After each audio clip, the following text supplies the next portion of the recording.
प्रधानमंत्री नरेंद्र मोदी इस समय 2022 का पहला मन की बात कार्यक्रम के जरिए देश को संबोधित कर रहे हैं। आपको सीधे लिए चलते हैं। पानी बेचकर अपना गुजर बसर कर रहा है।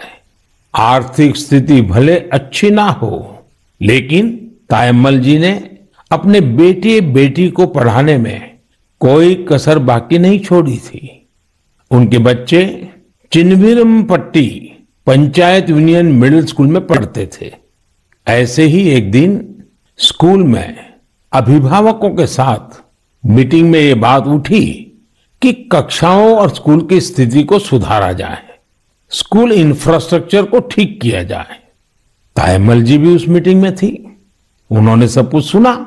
इसी बैठक में फिर चर्चा इन कामों के लिए पैसे की कमी पर आकर टिक गई। इसके बाद तायम्मल जी ने जो किया उसकी कल्पना कोई नहीं कर सकता था। जिन तायम्मल जी ने नारियल पानी बेच बेचकर कुछ पूंजी जमा की थी, उन्होंने 1,00,000 रुपये स्कूल के लिए दान कर दिए। वाकई ऐसा करने के लिए बहुत बड़ा दिल चाहिए, सेवा भाव चाहिए। तायम्मल जी का कहना है, अभी जो स्कूल है उसमें 8वीं कक्षा तक की पढ़ाई होती है।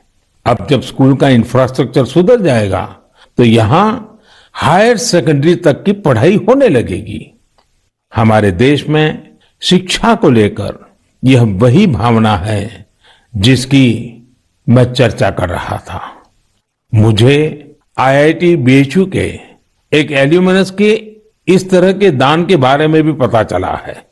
बीएचयू के पूर्व छात्र जय चौधरी जी ने आईआईटी बीएचयू फाउंडेशन को $1 मिलियन यानी करीब करीब 7.5 करोड़ रुपया डोनेट किए।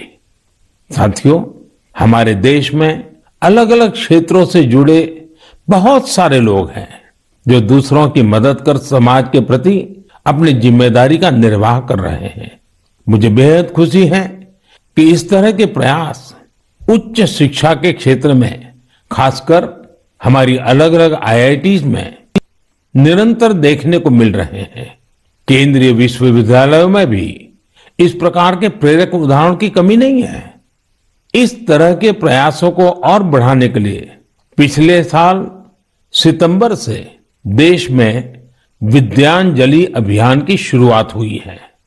इसका उद्देश्य अलग अलग संगठनों, सीएसआर और निजी क्षेत्र की भागीदारी से देश भर के स्कूलों में शिक्षा की गुणवत्ता में सुधार लाना है।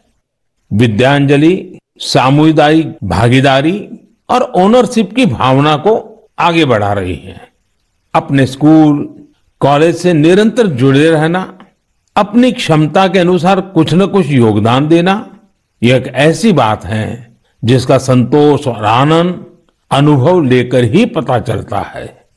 मेरे प्यारे देशवासियों, प्रकृति से प्रेम और हर जीव के लिए करुणा, ये हमारी संस्कृति भी है और सहज स्वभाव भी है।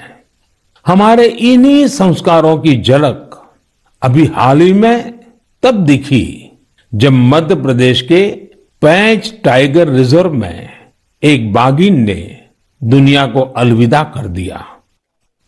इस बाघिन को लोग कॉलर वाली बाघिन कहते थे। वन विभाग ने इसे T15 नाम दिया था। इस बाघिन की मृत्यु ने लोगों को इतना भावुक कर दिया जैसे उनका कोई अपना दुनिया छोड़ गया हो। लोगों ने बाकायदा उसका अंतिम संस्कार किया, उसे पूरे सम्मान और स्नेह के साथ विदाई दी। आपने भी ये तस्वीरें सोशल मीडिया में जरूर देखी होगी। पूरी दुनिया में प्रकृति और जीवों के लिए हम भारतीयों के इस प्यार की खूब सराहना हुई। कॉलर वाली बाघिन ने जीवन काल में 29 शावकों को जन्म दिया और 25 को पाल पोसकर बड़ा भी बनाया। हमने T15 के इस जीवन को भी सेलिब्रेट किया और जब उसने दुनिया छोड़ी तो उसे भावुक विदाई भी दी। यही तो भारत के लोगों की खूबी है। हम हर चेतन जीव से प्रेम का संबंध बना लेते हैं। ऐसा ही एक दृश्य हमें इस बार गणतंत्र दिवस की परेड में भी देखने को मिला। इस परेड में प्रेसिडेंट्स बॉडीगार्ड्स के चार्जर घोड़े विराट ने अपनी आखिरी परेड में हिस्सा लिया। घोड़ा विराट 2003 में राष्ट्रपति भवन आया था और हर बार गणतंत्र दिवस पर कमांडेंट चार्जर के तौर पर परेड को लीड करता था। जब किसी विदेशी राष्ट्राध्यक्ष का राष्ट्रपति भवन में स्वागत होता था, तब भी वह अपनी ये भूमिका निभाता था। इस वर्ष आर्मी डे पर घोड़े विराट को सेना प्रमुख द्वारा कॉज कमेंडेशन कार्ड भी दिया गया। विराट की विराट सेवाओं को देखते हुए उसकी सेवानिवृत्ति के बाद उतने ही भव्य तरीके से उसे विदाई दी गई। मेरे प्यारे देशवासियों, जब एकनिष्ठ प्रयास होता है, नेक नियत से काम होता है, तो उसके परिणाम भी मिलते हैं। इसका एक बेहतरीन उदाहरण सामने आया है असम से। असम का नाम लेते ही वहां के चाय बागान और बहुत सारे नेशनल पार्क का ख्याल आता है। साथ ही एक सींग वाले गैंडे यानी वन हॉर्न राइनो की तस्वीर भी हमारे मन में उभरती है। आप सभी जानते हैं कि एक सींग वाला गैंडा हमेशा से असमिया संस्कृति का हिस्सा रहा है। भारत रत्न भूपेन हजारिका जी का ये गीत हर एक कान में गूंजता होगा। साथियों, इस गीत का जो अर्थ है वो बहुत सुसंगत है। इस गीत में कहा गया है, काजीरंगा का हरा भरा परिवेश, हाथी और बाघ का निवास, एक सींग वाले गैंडे को पृथ्वी देखे, पक्षियों का मधुर कलरव सुने। असम की विश्व प्रसिद्ध हथकरघा पर बुनी गई मूंगा और एरी की पोशाकों में भी गैंडों की आकृति दिखाई देती है। असम की संस्कृति में जिस गैंडे की इतनी बड़ी महिमा है, उसे भी संकटों का सामना करना पड़ता था। वर्ष 2013 में 37 और 2014 में 32 गैंडों को तस्करों ने मार डाला था।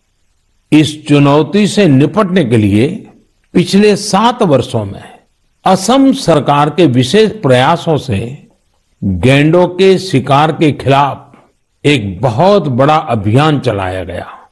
पिछले 22 सितंबर को वर्ल्ड राइनो डे के मौके पर तस्करों से जब्त किए गए 2400 से ज्यादा सींगों को जला दिया गया था।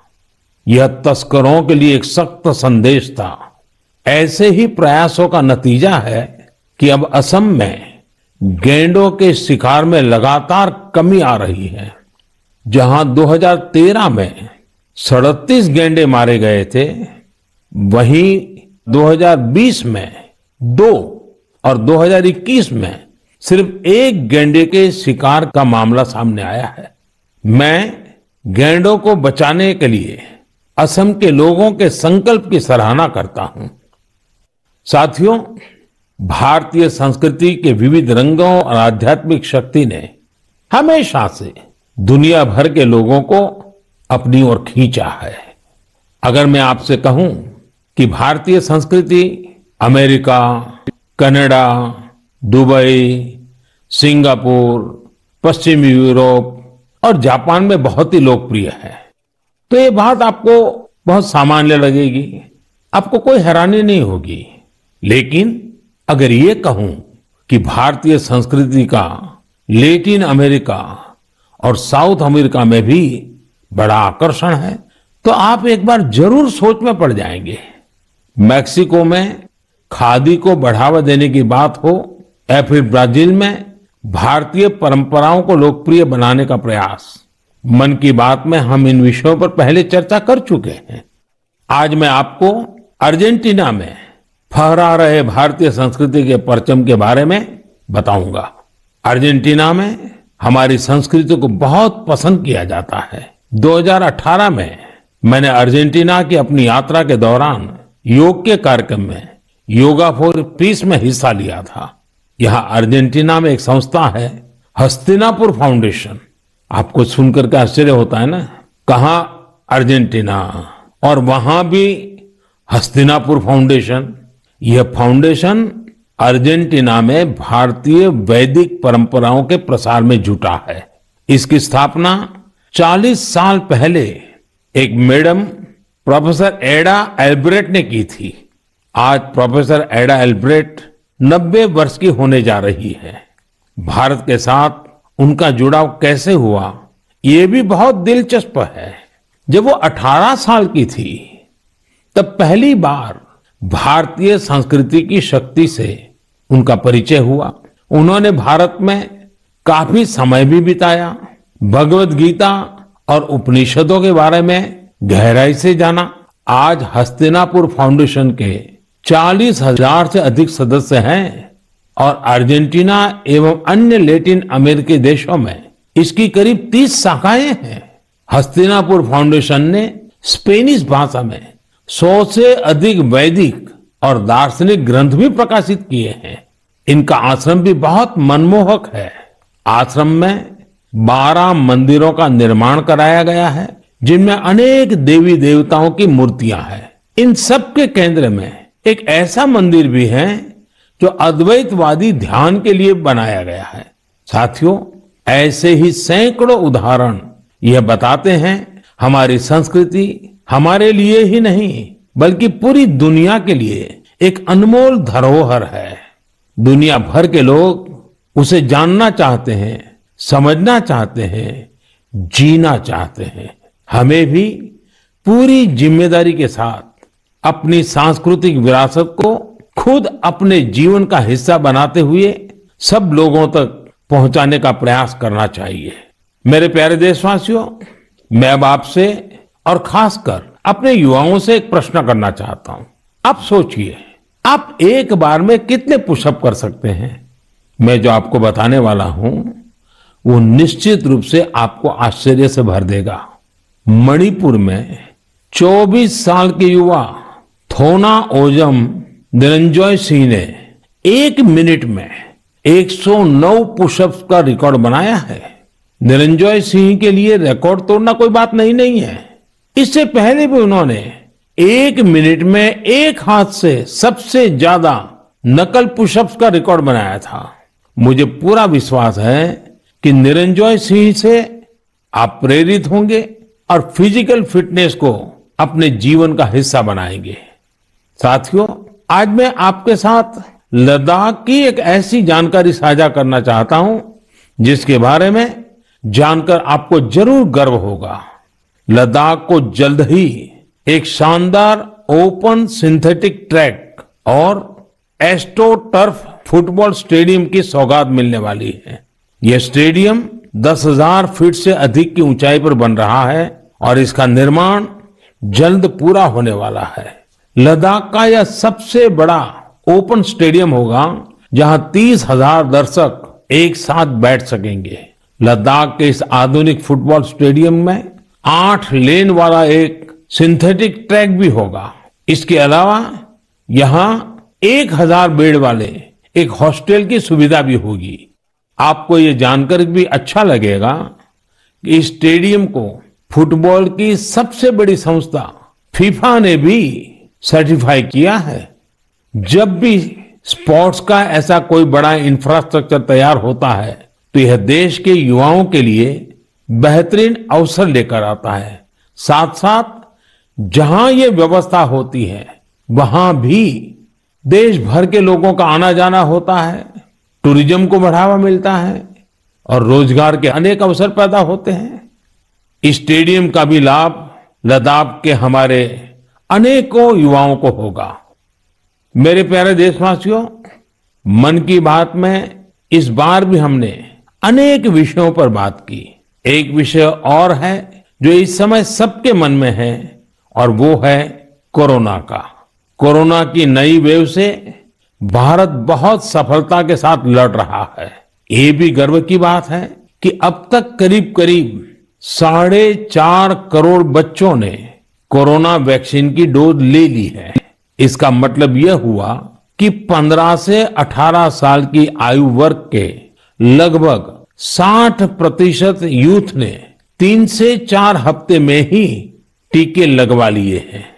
इससे न केवल हमारे युवाओं की रक्षा होगी, बल्कि उन्हें पढ़ाई जारी रखने में भी मदद मिलेगी।